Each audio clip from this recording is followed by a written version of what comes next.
Hi and welcome to another video. In this video we'll be looking at the TP-Link AX11000 tri-band gaming router. So this has got the new Wi-Fi 6 or the AX Wi-Fi technology. So this one is a tri-band, so it has a 2.4 gigahertz band and two 5 gigahertz bands. As you've probably seen in my previous videos, I've been reviewing and going through different settings and features of the Asus. So the TP-Link does have some things in common with the Asus, and we can go through them later on.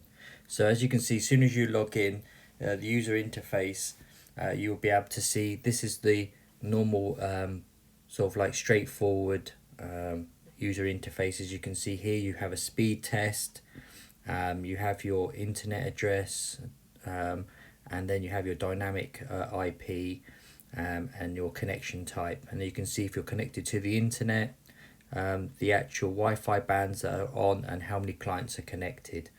You do have Game Center, Internet, Wireless and Advanced. So in this video we'll be going through the advanced features, and they cover the basic ones on the top. But so you can have a quick look. This is the Game Center. So as you can see, the different features here. You have your internet, so this is how you connect to the internet, to your ISP, and this is the wireless. So all of these features will be in with more detail if we go into advanced. So now, as you can see on the user interface here, we start off with status under network, and as you can see here, you can see the internet to make sure you're connected, your IP address, your DNS servers, LAN information, and if you've got VLAN or IPTV set up, and also about your dynamic DNS. So that's the basically changing your normal IP address of say 192.168.0.1 to tplink.com, so something like that, so you've got a custom address that's easy to remember, and your DHCP server, that will be enabled, but in this feature it's just disabled, so we can go through later. Next one down is internet.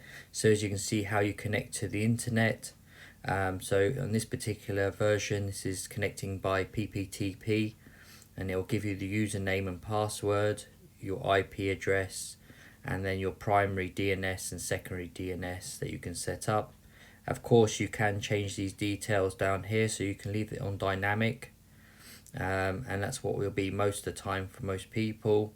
But you can set the IP of DNS to servers to your own if you prefer. Further on down is MAC cloning. So if you've got, say, like certain ISPs only allow you to use their own hardware, then you can have a look at the MAC address of what's actually on their device that's connecting to the internet, and then you can just replicate it here by, you can say use custom MAC address, and you can then type in that MAC address of that other router, and also enabling NAT. So of course you want to enable that, that's for routing, and also the speed of your internet. So this one should be set to default of 1,000. So I don't know why it was on lower. So that should be 1,000. Next we go to LAN. So this is the details of your internal network. So you can see your IP address of the router, your subnet mask. So that normally stays the same. We don't normally need to change that. This is currently switched on to link aggregation. So this basically combines two ports like it's saying here. So on this particular device, it uses LAN 2 port and LAN 3 port and makes them into a single. So when you connect two of those, say, into the back of the router, and then you connect another two into your NAS or network access storage device or any other device that you've got, and you can get basically 2 gigabits of throughput through the information. Next is IPTV and VLAN, so you can enable this. So this is very good for people that have got a voice over IP or IPTV and need to set this up. So I think most of these will be customize between what actual TV you've got, and what device and the company. So it has it here all set up, and as it said, you can have custom mode, and you can set other devices up here and enable and disable. Next one is DHCP server. So by default this should be enabled. This is what gives your devices in your network IP addresses and what the range is, and the default gateway, and what DNS you're going to give to them. Like in previous videos I've said, it's normally best to go with a third-party DNS instead of your own internet service provider. So something like Cloudflare or OpenDNS, where it gives you a bit more custom, you can customize it more, and also a bit more protection as well, especially if you've got young children, things like that, and also it'll protect you from viruses and malware. Dynamic DNS, so this one is the service provider. So here is where, like we were saying before, is you can choose TP-Link or Dynamic DNS, depending who you have an account with, and of course you have TP-Link is free, and you can set up your domain here. So something like it changes your IP address of your WAN address. It changes it to say like custom.noip.com, or if it's TP-Link then it's going to be custom dot whatever you make TP-Link.com. So it gives you an easy way to access your device and everything else, especially for VPNs. The routing one is here. So this is where you can set a fixed route and packets and everything else, and the round table. To be honest, is quite advanced, so I don't think you'd really need to worry about too much of this one. Next one is your TP-Link. So this is where you sign up for an account. You've probably got one already, and this is where you can sign up and then link your ID, your account details, basically your TP-Link account with this device, and then you can access it via the app and everything else remotely. So next is, most importantly, is the wireless. So as you can see, by default the OFDMA is enabled, and as you can see here you do have question marks on some of them, so not on all of them, but the ones where it says here, so most important is part of AX Wi-Fi 6 is there's no point having it switched off. You might as well switch it on. To enjoy the full benefits, and basically, like it says here, it enables multiple users to transmit data simultaneously and thus greatly improves speed and efficiency. Of course, it's only, again, it's just noting that the device has to actually support it to actually benefit from it. You've got Smart Connect here, so that will combine all the networks, so all the bands, so your 2.4 and your both your 5 gigahertz into one. Wireless name or SSID, and your network name. Personally, having a router like this, I think you'll probably be a bit more advanced user, so you won't really need Smart Connect. I would advise probably having this, so you can have your individual 5 gigahertz band for the gaming, second one, and the first one for other devices, and then your two older legacy 2.4 gigahertz here as well. Again, I would leave all of these settings the same. Of course, you can change the network name. In the new firmware upgrade that's just come out, it now does support WPA3. So if you do have any newer devices, I would recommend selecting the WPA2 and WPA3 personal. So at least it starts giving you a bit more protection. And again, AES encryption, and then transmit power is high, and leave it for auto for now. And the mode, I'd leave that the same. For the 5 gigahertz ones, again, you can leave these the same. You can try and change around the channels to see.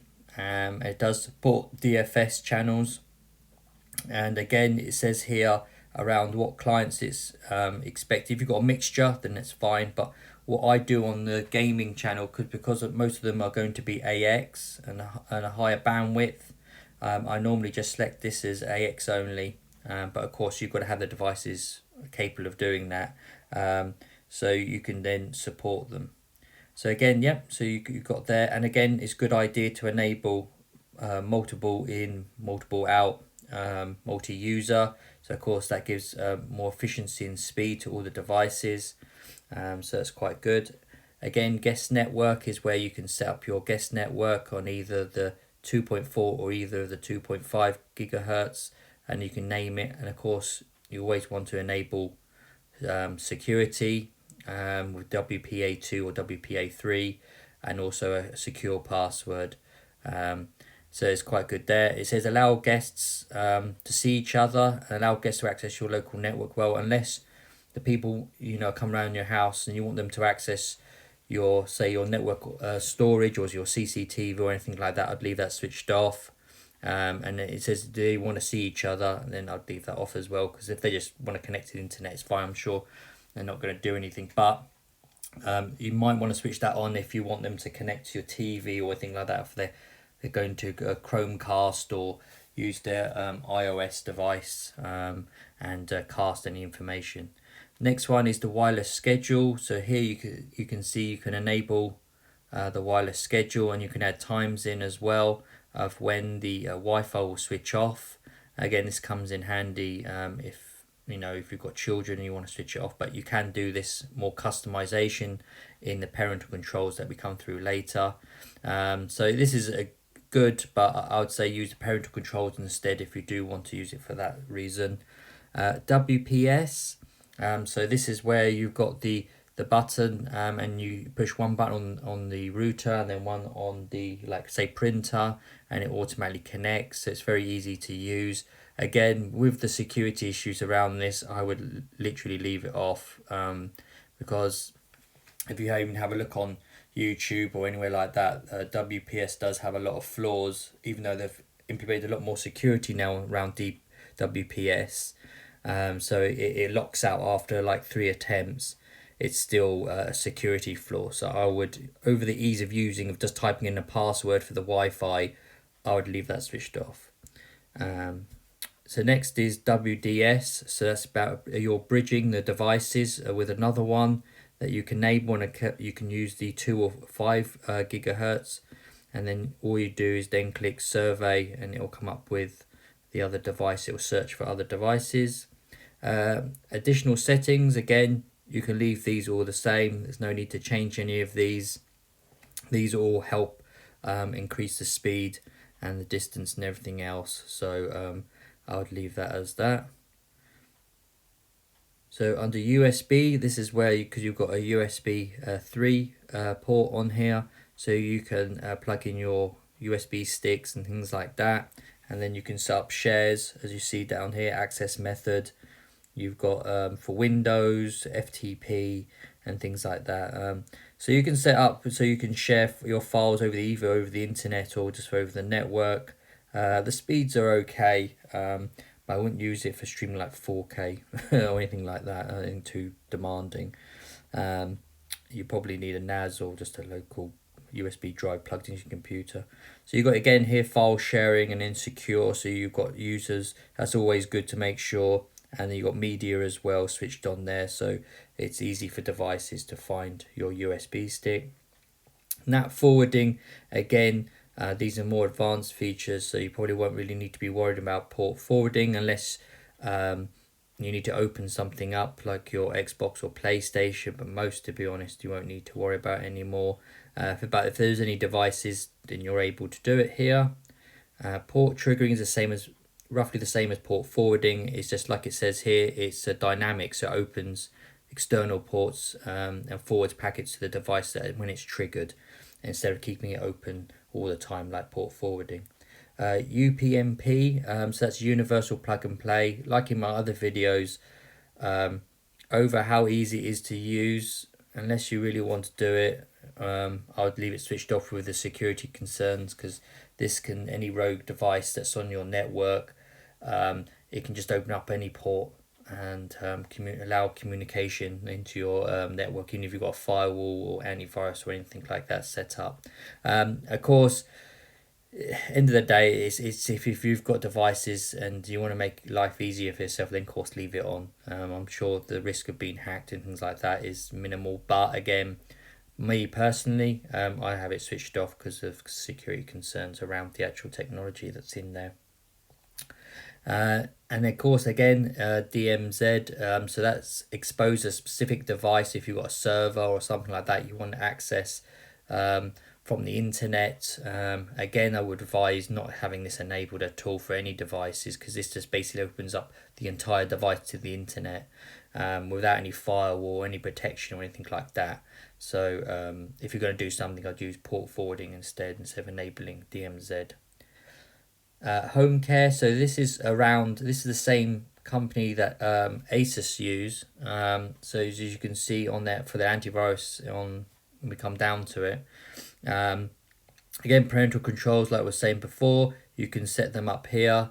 It's quite good. You can just go to add, set up add the devices you want, so say like a tablet and something else, and then you can just name it, and then you go to the next one, and you've got presets. You've got child, pre-teen, teen, and adult, and of course then you can still customize these ones, and you can block a keyword for the URL and things like that.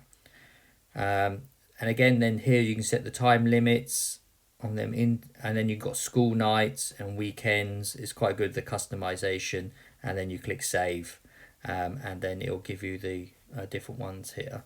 It's quite good, so you can pause them, you can switch it on and off. Quality of service, so this is where you can customize your how it prioritizes. If you're gaming, then you switch it on to quality of service for gaming. If you want streaming, surfing, chatting, standard. You do have custom, so where you can then adjust. We want high priority for chatting, you can say that to no.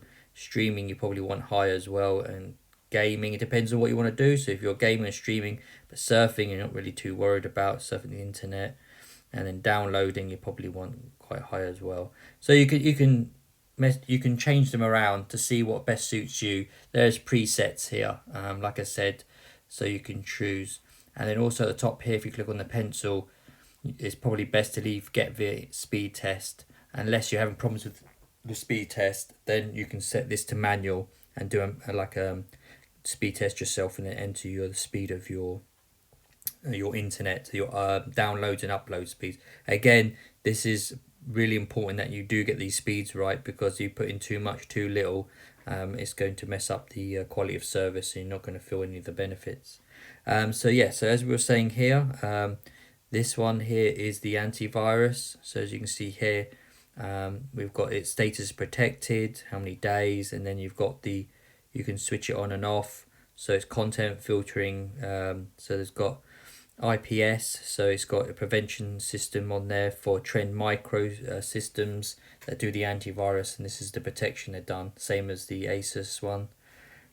Now we move on to security. So you've got firewall. So in here, of course, you always switch on SPI firewall. Respond to pings from LAN.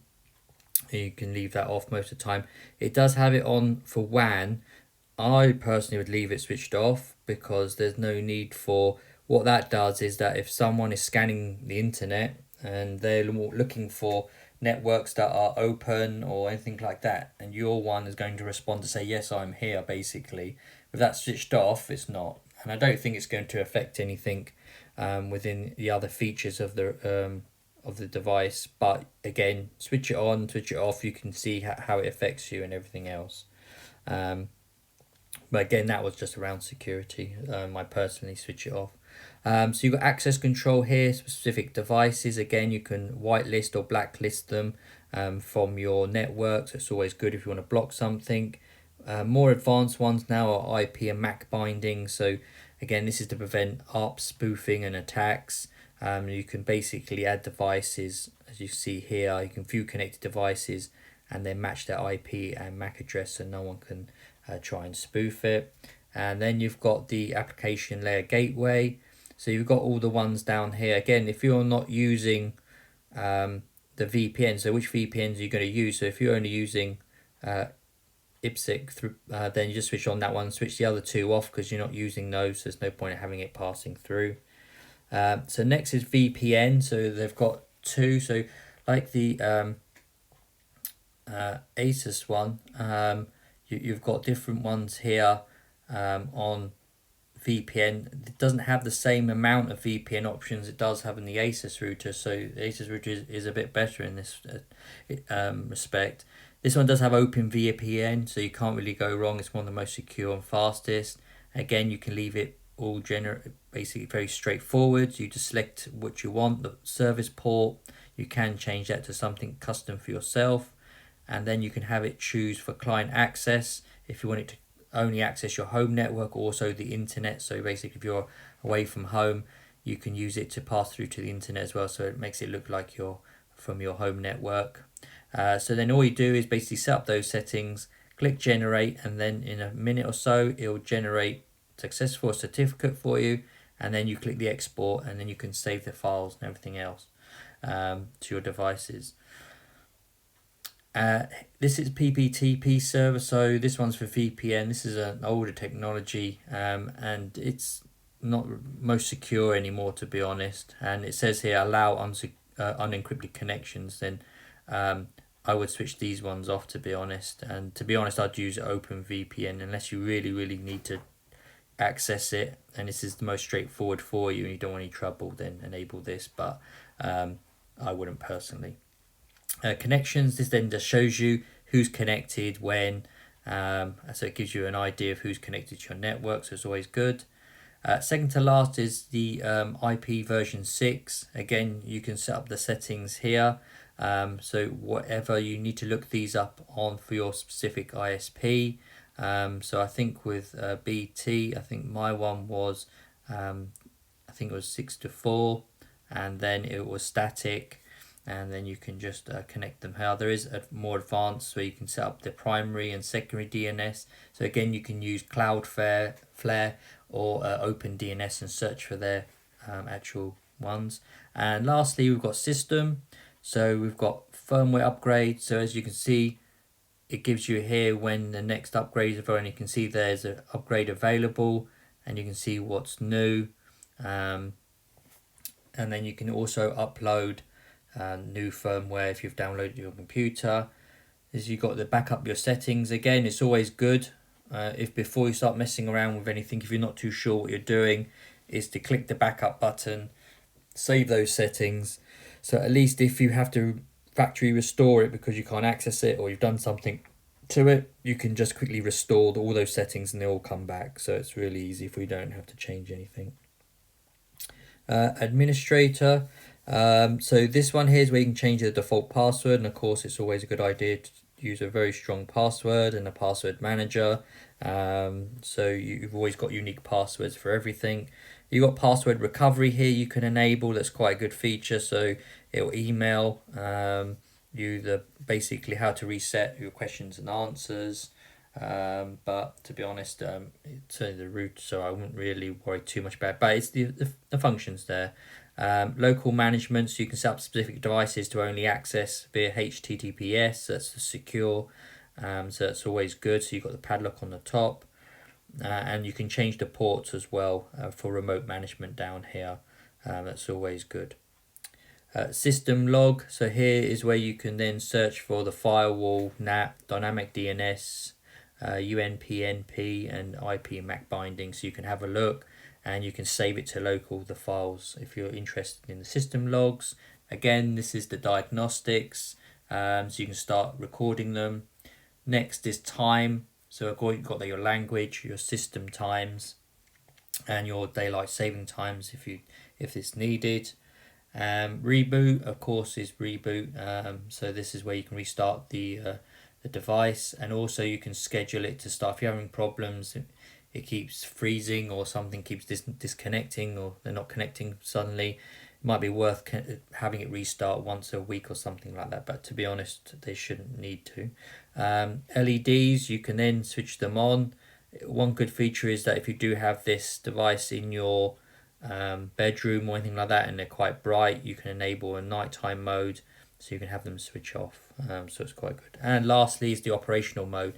So as you can see here, you've got what the current status is. This is in router or router mode, and then you've got the access point mode as well, where you connect via Ethernet and you just use the wireless access features, and of course that limits you to what you can use on here. Again, this has just been a review of the advanced features of the TP-Link AX11000, the Wi-Fi 6 router, and so yeah, if you're got any questions, then please let me know, and I'll try and answer them. All right, thanks very much, and have a good day.